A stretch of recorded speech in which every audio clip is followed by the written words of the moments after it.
Right. We're also in a very strange place where a lot of high-profile women will not say what they think a woman is. Yeah. Because they are... Ketanji Brown-Jackson, the new member of the Supreme Court, in her nomination hearings, was asked a question. This is what she said.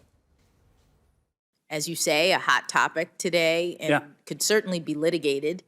So I'm not in a position to say more about whether or not it's actually one of the unenumerated.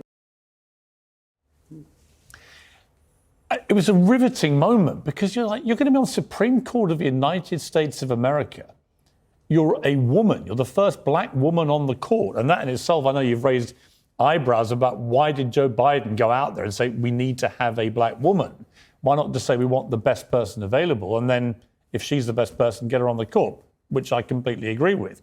But for her not to be able to commit to explaining what she thinks a woman is. And then I had a moment on this show where Macy Gray, the singer, did stick her neck out. And she said this.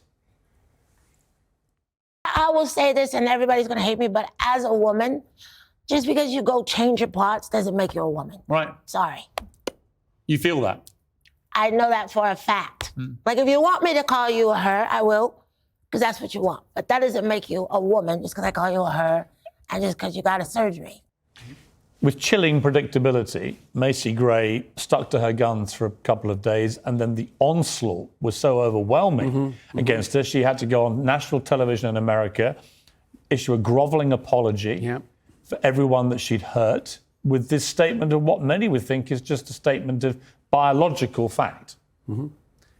How have we got to this place where women are terrified of saying what a woman is, and women who do say what they think it is, i.e. there are clear biological distinctions between a man and a woman, they get destroyed?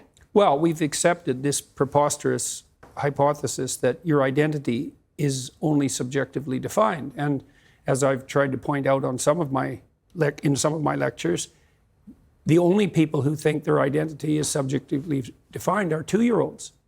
And I mean that technically, because 2-year-olds are egocentric, which means they can't bring their identity in alignment with a social norm, which also means that 2-year-olds can't play with other children. They can play beside them, but they can't play with them. That doesn't happen until you're 3. And what happens when you're 3, if you're reasonably well socialized or start to move towards that, is that you learn how to negotiate a social identity. And then identity becomes, obviously it has some roots in your subjectivity and in your biology for that matter, but a sophisticated identity is not only socially negotiated, as the constructivists know perfectly well, but it's got a dynamism about it because it has to be constantly renegotiated. Like, as we're having a conversation here, to some degree, we're renegotiating our mutual identities because we learn something from each other, and so we transform. We're also trying to figure out, to some degree, who each of us is in this situation. And then we're also trying to learn, can we play together towards some productive end? And you might ask, well, what do you mean play? And say, well, we're trying to have an interesting conversation. That's a form of play. And if you won't negotiate, and I won't negotiate, how in the world are we going to have a conversation? Well, this is the whole problem with the transgender debate, particularly in things like sport, is that there's simply no willingness on the part of the transgender part of this debate to have any conversation about potential unfairness created by what's happening. And I say, you've got to have the conversation.